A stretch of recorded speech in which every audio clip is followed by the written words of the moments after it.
America ஒரு வார்த்தையை சொல்லியிருக்காங்க. எங்ககிட்ட என்ன மேஜிக் போட்டால் இருக்குது, எடுக்க எடுக்க பணம் வர்றதுக்கு எங்ககிட்ட பணம் இல்லையா? உக்ரைனுக்கு செலவழிக்கிறதுக்கெலாம் எங்ககிட்ட பணம் கிடையாது. அதுக்கு மேலே நாங்கள் உக்ரைனுக்கு செலவழித்தோன்னா எங்களால் எதுவுமே செய்ய முடியாது. அரசியல் தேர்தல் எல்லாமே இருக்குது எங்களுக்கும். அதனால் எங்கள் நாட்டை நாங்கள் வழி நடத்துறதுக்கு இப்போதைக்கு உக்ரைனுக்கு கொடுக்குற மாதிரியான பணம் எங்ககிட்ட இல்லை. ஏதாவது நாடுகள்கிட்ட இருந்தது அப்படின்னா நீங்கள் கொடுத்து இப்போதைக்கு உக்ரைனை காப்பாற்றுங்க. கொஞ்சம் நாட்களுக்கு பிறகு நாங்களும் உக்ரைனை காப்பாற்றுறதுக்கு வாரோம் அப்படின்னு சொல்லியிருக்காங்க. உண்மைதான், உக்ரைனை விட்டு அமெரிக்கா கொஞ்சம் கொஞ்சமாக விலகி போகுது. 1 வருஷம் 1.5 வருஷம் முன்னாடி நான் சொல்லிட்டு இருக்கேன், ஐயா ஆப்கானிஸ்தானை பாதி வழியில் விட்டுட்டு ஓடி வந்துட்டாங்க, அதே மாதிரி தான் உக்ரைனை விட்டுட்டு ஓடி வந்துடுவாங்க. அதுக்கு பிறகு ரஷ்யா அடிக்கிற அடிக்கு உக்ரைன் தாங்குமா தாங்காதாங்கிறதுலாம் பெரிய கேள்வியாக இருக்கும். அதுக்கு முன்னாடி பல நாடுகளை உள்ளே இழுத்து அத்தனை நாடுகளுக்கும் துண்டை காணும் துணியை காணும்னு சொல்லி பெரிய லெவலில் என்ன செஞ்சிருவாங்க, ரஷ்யா அவங்களுடைய ஸ்பை மூளையை உபயோகித்து எல்லா நாட்டுகளையும் பிரச்சனையை கொண்டு வந்துடுவாங்க. அடுத்து தொட்டதுக்கெல்லாம் பிரச்சனையாக தான் இருக்கும் எல்லா நாடுகளுக்கும் அப்படிங்கிறத பல நாட்களாக சொல்லியிருக்கோம். ஏன்னா ஒரு ஸ்பை அப்படிங்கிறவன் அவன் ஆல்வேஸ் ஸ்பை தான். அவன் மறுபடியும் ஹீரோவானாலும் சரி வில்லனானாலும் சரி அவன் மூளை இந்த ஸ்பை மூளை மாதிரியே யோசிச்சுக்கிட்டே இருக்கும். ஒரு இடத்துலேருந்து ஒரு விஷயத்தை ஒரு இன்ஃபர்மேஷனை எடுக்கணும், இல்லாட்டி எடுத்த இன்ஃபர்மேஷனை பாஸ் பண்ணணும் அப்படின்னா அந்த இடத்துல எவ்வளோ சலசலப்புகளை ஏற்படுத்தணும், எவ்வளோ நாட்களுக்கு பிறகு அந்த சலசலப்பை ஏற்படுத்தணும், அந்த சலசலப்பு எவ்வளோ மணி நேரம் நிற்க வேண்டும், இது எல்லாத்தையுமே கரெக்டாக கணிச்சு வச்சுருப்பாங்க. ஏன்னா அந்த மாதிரியான ட்ரைனிங் தான் இந்த உளவாளிகளுக்கு கொடுக்கப்படும். அப்போ புட்டின் அவர்கள் ஒரு உளவாளி. ரஷ்யா உக்ரைன் போர் வரும்போதே புட்டின் அவர்கள் கால்குலேட் பண்ணிட்டார், இது வார் கிடையாது, ஸ்பெஷல் மிலிட்ரி ஆப்ரேஷன் சொன்னாரா? அந்த இடத்துலையே இவனுக்கு கொஞ்சம் உஷாராக இருந்திருக்கணும் மேற்குலக நாடுகள். ஏதோ ஸ்பெஷல் மிலிட்ரி ஆப்ரேஷன் சொல்லி ஸ்பெஷலான பேர்லாம் சொல்லியிருக்காரியா, இது போர் கிடையாதுன்னு சொல்லியிருக்காரு. நாம் நம்முடைய எல்லா விதமான எக்யூப்மெண்ட்ஸும் இல்லாட்டி பெரிய அளவில் உபகரணங்கள் இராணுவ தளவாடங்கள்லாம் கொண்டு அங்கே வைக்க வேண்டாம், கொஞ்சம் மெதுவாகவே இதை வேடிக்கை பார்ப்போம் அப்படின்னு சொல்லியிருக்கணும். ஆனால் அவங்க செஞ்ச தவறோ என்னமோ இப்போ ஒட்டு மொத்தமாக எல்லா நாடுகளுக்கும் சிக்கல் வந்திருக்கு. சரி, ரஷ்யாவை சுத்து போடக்கூடிய ஒரு விஷயம் 2025 உலகப்போர் வர்றதுக்கான வாய்ப்புகள் இருக்குதுன்னு சொன்னேன் பார்த்தீங்களா தமிழ் பட்சத்தில். அந்த ஒரு டாக்குமெண்ட், ஜெர்மனியினுடைய ஒரு டாக்குமெண்ட் லீக் ஆயிடுச்சு அப்படின்னு சொல்லி அதனுடைய உண்மைத்தன்மை என்ன அப்படிங்கிறதெல்லாம் தமிழ் பட்சத்தில் நாளைக்கு ஒரு டீட்டெயில்டான ஒரு காணொலியை பார்க்க போகிறோம். ஏண்டா இந்த மேட்டர்லாம் எங்கேருந்துடா விக்கி உனக்கு கிடைக்கிது அப்படின்னு சொல்கிற அளவுக்கு இருக்க போகுது நாளைய காணொலி. நாளைய காணொலிக்காக காத்திருங்கள். அப்போ இப்போ நம்ம என்ன பார்க்க போகிறோம், வியூகத்தில் முக்கியமான சில அப்டேட்ஸை பார்க்க போகிறோம். ஒருவேளை இந்த வீடியோ 18ஆம் தேதி உங்களுக்கு வருது அப்படின்னா இந்த 18ஆம் தேதியே தமிழ் பட்சத்துலேயும் அந்த டீட்டெயில்டான காணொலி வந்துவிடும். எல்லாத்தையும் பார்த்துடலாமா?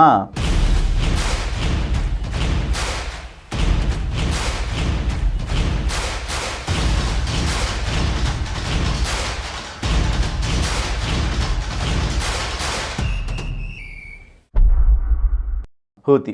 இந்த ஹூத்தி தான் இப்போ பெரிய அளவில் அமெரிக்காவுக்கு சிம்ம சொப்பனமாக மாறி இருக்காங்க. வேறு வழியே இல்லாமல் அமெரிக்காவினுடைய நேஷ்னல் செக்யூரிட்டி அட்வைசர் இருக்கார் பார்த்தீங்களா, இந்த ஜேக் அவர்கள். அவர் என்ன தெரியுமா சொல்லிட்டாரு, அந்த நஸ்ருல்லா மூமெண்ட் இருக்குல்ல, ஹூத்தி அப்படிங்கிற அந்த ஒரு அமைப்பு உலக அளவில் இனிமேல் தீவிரவாத அமைப்பாக அறியப்படும். நேற்று தான் ஒரு வார்த்தை சொன்னேன், இதே மாதிரி யூகேயும் ஒரு சில அமைப்புகளை தீவிரவாத அமைப்புகள் அப்படின்னு சொல்லி டெசிக்னேட் பண்ணியிருக்காங்கன்னு சொல்லி. அப்போ தான் சொன்னேன், இனிமேல் வரக்கூடிய நாட்களில் பல அமைப்புகளை அவங்க தீவிரவாத அமைப்புகள் அப்படின்னு சொல்லுவாங்க. சொல்கிறது மட்டும் இல்லாமல் அந்த அமைப்புகளுக்கு எதிரான பெரிய நடவடிக்கைகள் எடுப்பாங்க அப்படின்னு சொல்லி இப்போ ஹூத்தியை அறிவிச்சிருக்காங்க. அடுத்ததாக ரஷ்யாவிலேருந்து வந்திருக்கக்கூடிய ஒரு செய்தி தான். ரஷ்யாவில் எப்போவுமே ஒரு ஃபண்ட் இருக்கும். அந்த ஃபண்டின் பெயர் நேஷ்னல் வெல்ஃபேர் ஃபண்ட் அப்படின்னு சொல்லுவாங்க. இந்த நேஷ்னல் வெல்ஃபேர் ஃபண்ட் NWF, இந்த நேஷனல் வெல்ஃபேர் ஃபண்டிலேருந்து 2021 டாலர்லாம் என்ன செஞ்சிட்டாங்கன்னா வெளியில் எடுத்துட்டாங்க. இந்த ஃபண்டுக்குள்ளே டாலர் இனிமேல் தேவையில்லை. ஏன்னா டாலர் அவங்களுடைய எக்கனாமிக்குள்ளே இல்லாட்டி நேஷனல் இந்த வெல்ஃபேர் ஃபண்டுக்குள்ளே இருந்துச்சு அப்படின்னா அமெரிக்காவினுடைய ஏற்ற இறக்கம் அவங்களுடைய நேஷனல் வெல்ஃபேர் ஃபண்டை பாதிக்கும். அமெரிக்கா டாலரை கொடுக்க மாட்டேன்னு சொன்னாலோ, டாலரை கட்டுப்படுத்தும் போதோ, டாலரினுடைய வீழ்ச்சியும் போதோ, டாலரினுடைய வளர்ச்சியின் போதோ அவங்களுடைய NWF அப்படிங்கிற அந்த ஃபண்ட் அப்படிங்கிறது என்ன ஆகும், பெரிய அளவில் ஃப்ளக்சுவேட் ஆகும். ஸோ இவங்க என்ன செஞ்சாங்கன்னா கனக்கச்சிதமாக ரஷ்யாவினுடைய அதிபர் புட்டின் அவர்கள் அதுலேருந்து டாலரை வெளியில் எடுக்கிறார். ஏன்னா அந்த நாட்டுக்கு தேவையான ஒட்டுமொத்தமான வெல்ஃபேர் ஃபண்டு தான் இது. அப்போது அங்கேருந்து டாலரை வெளியில் எடுத்தவர் அடுத்ததாக சீனாவினுடைய யுவான் மற்றும் கோல்டை மட்டுமே உள்ளே வைக்கிறார். அடுத்ததாக யூரோ. இந்த யூரோவும் அவங்கக்கிட்ட இருந்துச்சு, இந்த நேஷ்னல் வெல்ஃபேர் ஃபண்டில் யூரோவும் இருந்துச்சு. 2024 இப்போ அவங்க என்ன சொல்லியிருக்காங்கன்னா நேஷ்னல் வெல்ஃபேர் ஃபண்டில் நோ மோர் யூரோஸ் அப்படின்னு சொல்லியிருக்காங்க. ஸோ யூரோ ஐரோப்பிய ஒன்றியத்துக்கான அந்த யூரோ அப்படிங்கிறது இல்லை. அதனால் இனி யூரோ வச்சு நீங்கள் எங்களை விளையாட்டை காண்பிக்க முடியாது, எங்கள் நாட்டினுடைய எக்கனாமி படுக்காது, அதுவும் நேஷனல் வெல்ஃபேர் ஃபண்ட் அப்படிங்கிறது எந்த விதமான சிக்கலும் இல்லாமல் சரியாக செயல்படும் அப்படின்னு சொல்லியிருக்காங்க. ஸோ அவங்க கிட்ட இருக்கக்கூடிய இந்த NWF அப்படிங்கிற இந்த ஃபண்டு எவ்வளவு ரீச் ஆயிருக்கு அப்படின்னு கேட்டிங்கன்னா கிட்டத்தட்ட 12 ட்ரில்லியன் ரூபிள்ஸ் அப்படிங்கிறது ரீச் ஆயிருக்கு. அதாவது அவங்களுடைய ஜிடிபியில் 8% அப்படின்னு வச்சுக்கோங்களேன். அதே மாதிரி உங்ககிட்ட இருக்கக்கூடிய யுவான் எவ்வளவு அப்படின்னு கேட்டிங்கன்னா 27,330 மில்லியன் யுவான் அப்படிங்கிறது இந்த NWFக்குள்ளே இருப்பதாகவும், அது இல்லாமல் கிட்டத்தட்ட ஒரு 3,58,960 கிலோகிராம் அளவுக்கு கோல்டு இருக்குது. 3,58,000 கிலோகிராம் கோல்டா என்ன விக்கி சொல்கிற அப்படின்னு பார்த்தா அதை அவங்க அசட்டாக வச்சுட்டே இருக்காங்க. ஸோ 3 லட்சம் கிலோகிராம் அளவுக்கு கோல்டு அப்படிங்கிறது அவங்களுடைய அசட்டாக இருக்குது அப்படின்னு அவங்க சொல்லும்போது அதனுடைய அந்த உறுதித்தன்மை, அவங்களுடைய எக்கனாமி எப்படி அவங்க எவ்வளோ ஸ்டேபிளாக வச்சுருக்காங்க அப்படிங்கிறத நம்மளால் பார்க்க முடியுது. ஸோ ரஷ்யாவினுடைய ஜிடிபியை வச்சு, ரஷ்யாவினுடைய எக்கனாமியை வச்சு எப்படியாவது ரஷ்யாவை கீழே தள்ளி விட்டலாம் அப்படின்னு நினச்சிட்டு இருந்த நாடுகளுக்கு ரஷ்யா ஒரு ஷாக்கிங்கான இன்ஃபர்மேஷனை இன்றைக்கி பகிர்கிறார்கள். எங்களுடைய ஜிடிபி கடந்த 11 மாதங்களை நம்ம எடுத்து பார்க்கும்போது 3.3% அதிகரித்து இருக்கிறது. எங்களுடைய மேனுஃபேக்சரிங் இண்டஸ்ட்ரி அப்படிங்கிறது 7.5% அவங்களுடைய மேனுஃபேக்சரிங்கை அதிகப்படுத்தியிருக்காங்க. எங்களுக்கு எந்த விதமான சிக்கலும் கிடையாது, நாங்கள் சரியான நிலைமையில தான் இருக்கோம், எங்களுடைய எக்கனாமியில் எந்த பிரச்சனையும் கிடையாது அப்படிங்கிறத அக்கு வேற ஆணி வேற பிரித்து சொல்லிட்டாங்க ரஷ்யா. ஸோ ரஷ்யாவை அழிக்கணும் அப்படின்னு நினச்சிட்டு இருந்த ஜெர்மனி உட்பட நாடுகள் என்ன நினைக்கிறாங்க அப்படின்னா இப்போதைக்கு ஜெர்மனியில் ஆட்டம் கண்டு இருக்குது. நிறைய நாட்டில் இருக்கக்கூடிய நம்ம டிபி ட்ரூப்ஸ் என்ன தெரியுமா சொல்கிறாங்க, எங்கள் நாட்டில் எலக்ட்ரானிக் டிவைசஸ் எதுவுமே கிடைக்க மாட்டேங்குது. சீனா, தைவான், ரஷ்யாலலாம் நம்பி இருந்த அந்த இண்டஸ்ட்ரி ஜெர்மன்லாம் நம்ம எடுத்து பார்த்தோம்னா அவங்க என்ன செய்கிறாங்க, அங்கேருந்துலாம் அந்த மெஷின்ஸ் கிடைக்காதனால அவங்களே மேனுஃபேக்சர் பண்ண ட்ரை பண்ணுறாங்க.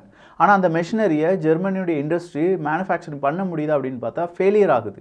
அப்படி ஃபெயிலியர் ஆகுதுனால அதுதான் அந்த மெஷினரி ரெடி ஆனால் தான் அதில் இருக்கக்கூடிய ப்ராடக்டை உருவாக்க முடியும். அப்போ மெஷினரியை அவங்களால உருவாக்க முடியல, மெஷினரி அங்கேருந்து கிடைக்கல அப்படின்னு சொல்லும்போது எப்படி அவங்களால ஒரு ப்ராடக்ட், ஒரு எலக்ட்ரானிக் டிவைஸோ இல்லாட்டி வேறு ஏதாவது ரா கம்போனண்ட்டோ ஏதாவது உருவாக்கணும்னா எப்படி உருவாக்க முடியும்? ஸோ இதுதான் மேற்குலக நாடுகளுடைய பெரிய நெகட்டிவ் அப்படின்னு சொல்லப்படுது. ஆனால் இதே நேரத்தில் ரஷ்யாவினுடைய பாசிட்டிவ் சைடு அப்படிங்கிறத நம்ம பார்க்க போகிறோம். ஏதோ எல்லாரும் சொல்கிற மாதிரியான ஒரு டாபிக் இந்த டாபிக் கிடையாது, நல்லா புரிஞ்சுக்கோங்க. ஜெர்மனிக்கு பல பிரச்சனைகள் இருந்தும் வேறு வழியே இல்லாமல் 7 பில்லியன் யூரோஸ் அப்படிங்கிறத நான் மறுபடியும் உக்ரைனுக்கு கொடுக்க போகிறேன்னு சொல்லி ஜெர்மனி சொல்லியிருக்காங்க. ஸோ ஜெர்மனி ஒரு டபுள் கேம் விளையாண்டுட்டு இருக்கு. எப்போ வேணாலும் ஜெர்மனி ரஷ்யாவுக்கு எதிராக திரும்புவாங்க. ஆனால் ஒரு கட்டத்துக்கு மேலே ரஷ்யாவும் ஜெர்மனியும் ஒன்றிணைவார்கள் அப்படிங்கிற பல நம்பிக்கைகள் பல மனிதர்கள் மத்தியில் இருக்கும்போது ஜெர்மனியுடைய இந்த 7 பில்லியன் யூரோ உதவி அப்படிங்கிறது எக்ஸாக்ட் ரஷ்யாவுக்கு ஆப்போசிட்டாக ஜெர்மனி எடுக்கக்கூடிய ஒரு முக்கியமான முடிவாக பார்க்கப்படுது. ஆல்ரெடி ஜெர்மனியில் பட்ஜெட் கிரைசிஸ் அப்படிங்கிறது இருக்குது, ஜெர்மனியில் நிறைய போராட்டங்கள் அப்படிங்கிறது நடந்துட்டு இருக்கு.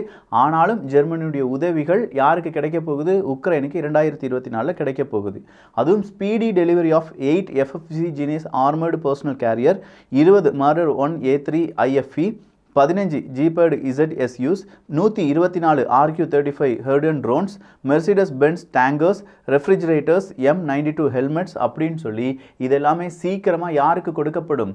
உக்ரைனுக்கு ஸ்பீடாக டெலிவரி செய்வோம் அப்படின்னு சொல்லியிருக்காங்க. அது மட்டும் இல்லாமல் ஜெர்மனியுடைய நிலைமையும் கொஞ்சம் அவங்க யோசித்து பார்க்க வேண்டும் அப்படிங்கிற சில பல கருத்துக்களும் சோஷியல் மீடியாவில் பகிரப்பட்டு வருகிறது. கடந்த 12 மாதங்கள் எடுத்து பார்த்தோம்னா ஜெர்மனியுடைய ஜிடிபி 0.3% சரிந்திருக்கிறது. தொடர்ச்சியாக அதனுடைய சரிவு அப்படிங்கிறது இருந்துக்கிட்டே இருக்கிறதுனால கண்டிப்பாக ஜெர்மனிக்கு ரிசெஷன் அப்படிங்கிறது வந்துடும். G7 நாடுகளையே அதிக சரிவை சந்தித்த நாடுகளில் ஜெர்மனியும் ஒரு நாடு என்பது இங்கே குறிப்பிடத்தக்கது.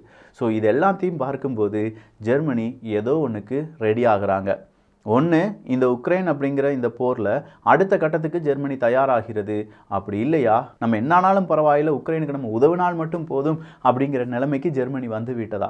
ஜெர்மனி தான் அதற்கான பதிலை சொல்ல வேண்டும். நான் ஒரு விஷயம் சொல்லியிருந்தேனே, இப்படி நிறைய நாடுகள் வந்து அவங்களுடைய மெஷினரியை ப்ரொடியூஸ் பண்ண முடியாமல் இருக்காங்கன்னு. ஆனால் ரஷ்யா உபயோகப்படுத்தக்கூடிய பல விஷயங்கள், அது இராணுவ உபகரணங்களாக இருக்கட்டும், ஆயுதங்களாக இருக்கட்டும், அதில் இருக்கக்கூடிய ஸ்பேர் பார்ட்ஸ் எந்தெந்த நாட்டிலேருந்து வந்திருக்கும் யோசிச்சு பாருங்கள். அதற்கான காணொலியும் சீக்கிரமாக வியூகத்தில் பகிரப்படும். ரொம்ப முக்கியமான காணொலி. அந்த காணொலியை பார்க்கும்போது spy, always be a spy அப்படின்னு சொன்னதுக்கான உண்மை உங்களுக்கு புரிய வரும். புட்டின் அவர்களுடைய அடுத்த கட்ட ஆட்டத்தை பார்க்க தயாராகுங்கள். இன்னொரு முக்கியமான காணொலியும் வந்துட்டுருக்கு. ஸோ இந்த ஒரு காணொலி பற்றி உங்களுடைய கருத்துக்கள் இங்கே வரவேற்கப்படுகின்றன. இதே மாதிரி ஹாட்டான லேட்டஸ்டான எங்கேயும் கேட்காத அப்டேட்டுக்கு எங்கே தான் நீங்கள் வரணும்? வியூகத்தில் தான் வந்தாகணும். ஸோ வியூகத்தை சப்ஸ்கிரைப் பண்ணிக்கோங்க. சப்ஸ்கிரைபர்ஸ் எவ்வளோ பேர் இருக்காங்க அப்படின்னு சொல்லி கேட்கும்போது, வியூகத்தில் எவ்வளோ பேர் இருக்காங்க, பொக்கிஷத்தில் எவ்வளோ பேர் இருக்காங்க அப்படின்னு சொல்கிறது ஒரு பெருமை தான். அதுக்காகவாவது சப்ஸ்கிரைப் பண்ணிக்கோங்கப்பா. நல்லதை பகிர்ந்து நல்ல சமுதாயத்தை உருவாக்குவோம். நன்றி, வணக்கம்.